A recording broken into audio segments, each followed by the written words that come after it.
Today, Miss Farrington is going to read a story to you, a folk tale. Anybody know what a folk tale is?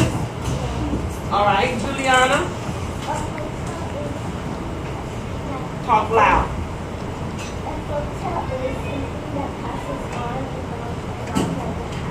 Okay, she said a folk tale is something that passes on and on like a pattern. But what is the something? Alejandro, a what? No, a... Okay, but what is the something? We're talking about a what? It's a what? No.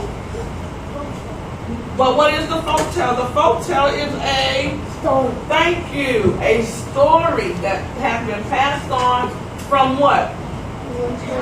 Okay, one generation to another. That means your parents can tell who? You, and then you can tell your children, and then they'll tell their children. All right? And the folk tale is going to be about Native Americans. What are Native Americans? Raise your hand. Native Americans. Native Americans are a type of what? Miguel? Indians. Very good. So the story I'm going to read to you today is called Crow Brings the Daylight. What's a crow? Anybody know what a crow is, Haley? What type of animal? She said an animal, yes. What type of animal? A bird. Very good. So crow brings the daylight. What do you think that story is going to be about? Crow brings the daylight. What do you think it's going to be about? Abigail? I think that the bird is going, like somebody has in the house, and some kid wanted a crow, so the father. Okay, she thinks it's going to be about a kid who wants a crow and somebody brought it.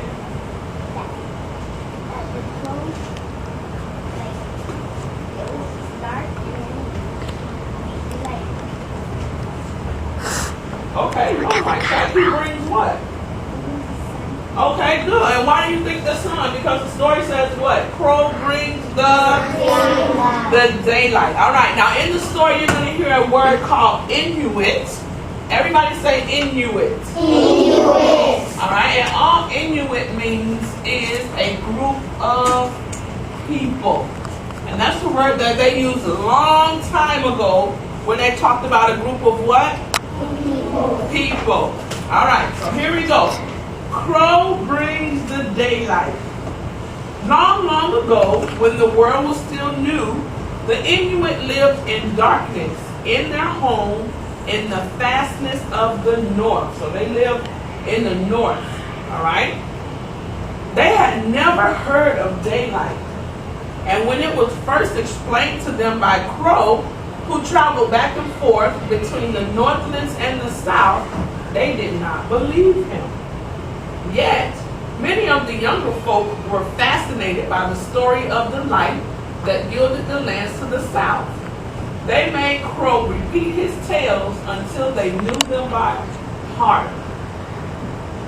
Imagine how far and how long we could hunt, they told one another. Yes, and see the polar bear before it attacks, others agreed. Soon the yearning for daylight was so strong that the Inuit people begged Crow to bring daylight to them. Crow shook his head. I am too old, he told them. The daylight is very far away. I can no longer go so far. But the people begged and made him reconsider.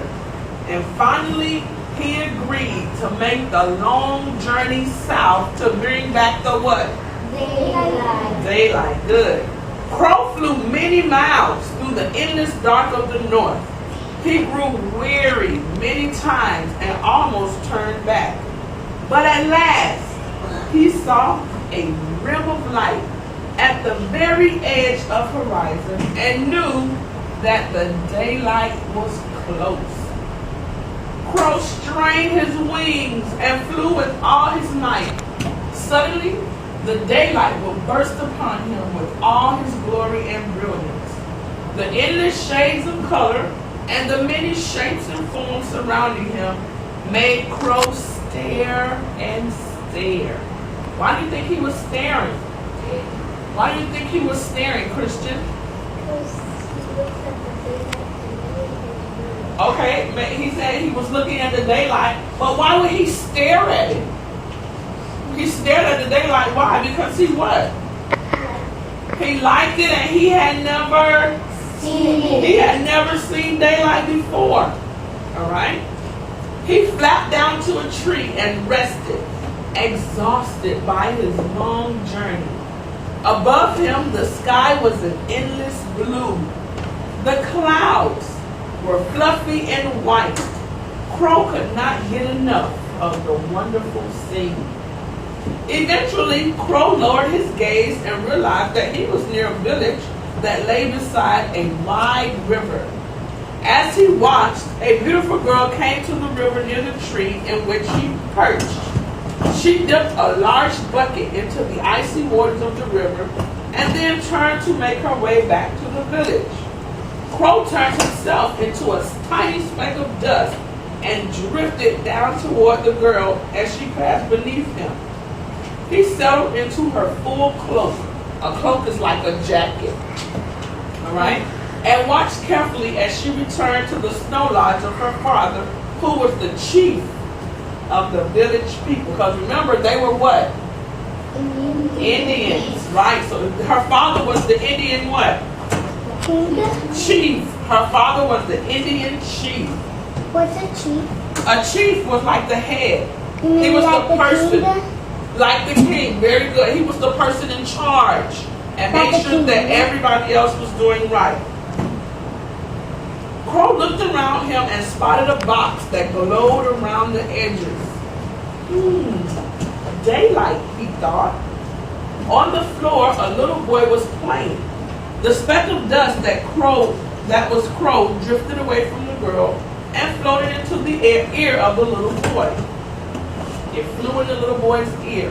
Immediately, the boy sat up and rubbed at his ear, which was irritated by the strange speck. He started to cry. And the chief, who was a doting grandfather, that means he paid close attention to everybody, came running into the snow lodge to see what was wrong. Why are you crying? The chief asked, kneeling beside the child.